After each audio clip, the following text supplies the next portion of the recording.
O dvoch miestenkách do veľkého finále divízie 4x2 dvojkolie, ktoré už sú pripravené na štart.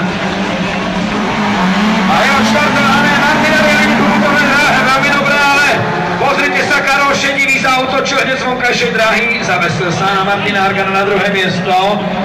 Chlapci, keby som vám teraz mohol poradiť vám dvom, takto je to dobré, takto ste finalisti, tak už si to neškriapte, mládežníci.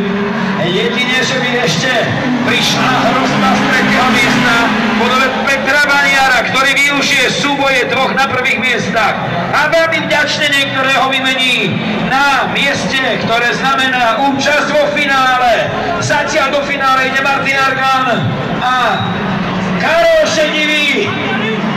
Ale Karol by predsa len chcel mať ešte tú možnosť vyberať si miesto na štartovom roši na tej druhej štartovej čiare. Opäť taký jemný autokrosový počtek. Karol ide cez Martina. Karol ide cez Martina. Možno teraz sa mi zdá, že Martin to tak trošku nechal. Martin to tak trošku vypustil, pretože možno správa si aj uvedomuje, že to druhé miesto tu stačí na to, aby išlo do finále a radšej pošetrí techniku tam. A sme v polovici, priatelia, 3 kola za nami, 3 kola pred nami, už ani toľko nie. Karol Šedivý naberá dých na finále, získava sílu a odhodlanie. Sme v cieli 4.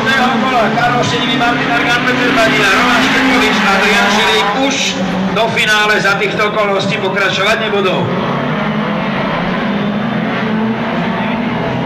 Andio Žilik to ešte skúša na Romana Štefoviča.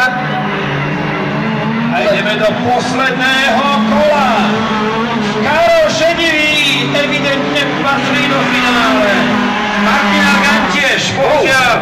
Peter Baniar sa tam už nedostane, ani Adrian Žilik z posledného miesta, aj keby predbehol Romana Štefoviča. Je to šachovnica.